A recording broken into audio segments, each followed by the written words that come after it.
नमस्कार बंधुरा अंकिता रान्नाघरे सबाइके स्वागत जानाচ্ছি। आजके बानाबो एकदम भिन्न स्वादेर डिमेर झोल। तार जोन्नो प्रथमेई एकटा मशला तैरी करे नेब। निये निয়েছি हाफ चामच गोलमरिच, 1 चामच जिरे, 1 चामच धने और गोटा गरम मशला सब मिलिए 1 चामच मतन। गैसेर फ्लेमटाके एबार एकदम लोते करे दिए खूब भालोभाबे किन्तु नेड़े चेड़े भेजे नेब যতক্ষণ না এর থেকে একটা সুন্দর গন্ধ বেরিয়ে আসছে।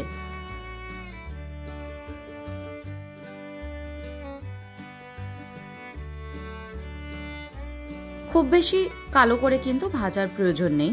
হালকা গন্ধ বেরোতে শুরু করলেই কিন্তু সেটাকে ঠান্ডা করে মিক্সারের মধ্যে দিয়ে একটা পাউডার তৈরি করে নেব।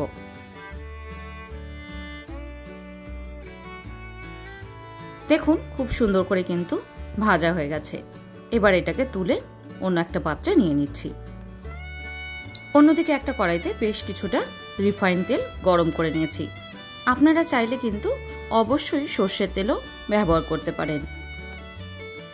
তেলটা ভালোভাবে গরম হয়ে গেলে নুন হলুদ মাখিয়ে রাখা ডিমগুলোকে দিয়ে দিচ্ছি।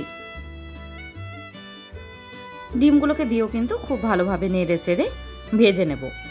খুব বেশি লাল করে ভাজার প্রয়োজন নেই। হালকা রং ধরতে শুরু করলেই সেগুলোকে তুলে অন্য একটা পাত্রে কিন্তু নিয়ে নেব।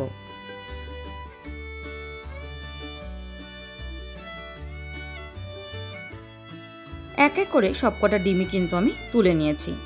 এবার এই তেলের মধ্যেই বাকি রান্নাটা কিন্তু হবে।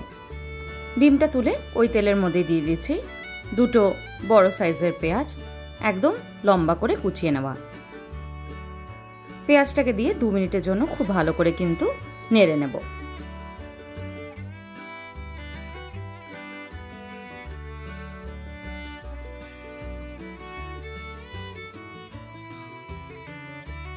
দু মিনিট পর দিয়ে দিচ্ছি দুটো কাঁচা লঙ্কা আর রসুনের 7 থেকে 8টা কোয়া।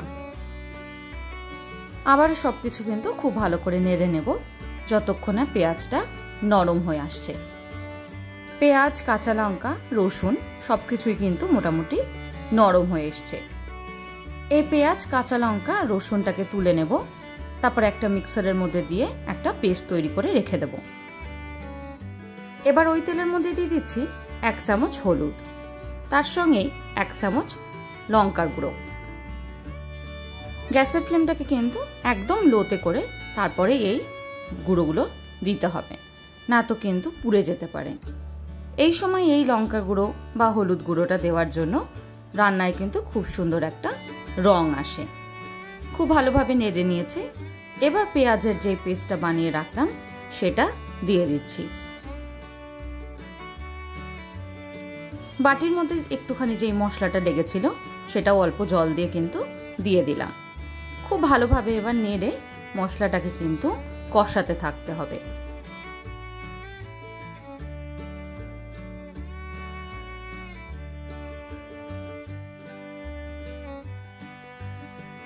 মশলা থেকে অল্প তেল ছাড়তে শুরু করলে হাফ দিয়ে দেব যেই গুঁড়োটা করে রেখেছিলাম সেটা।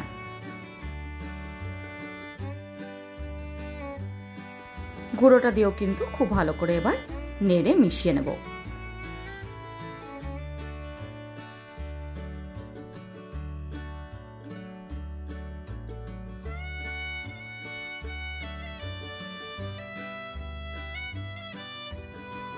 দিয়ে দিচ্ছি পরিমাণ মতন নুন।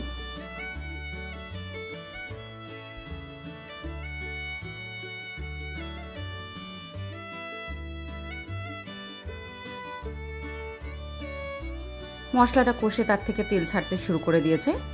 এবার দিয়ে দিচ্ছি আগের থেকে ভেজে রাখা ডিমগুলো। ডিমগুলোকে দিয়েও কিন্তু বেশ কিছুক্ষণ ভালোভাবে নেড়ে নিতে হবে।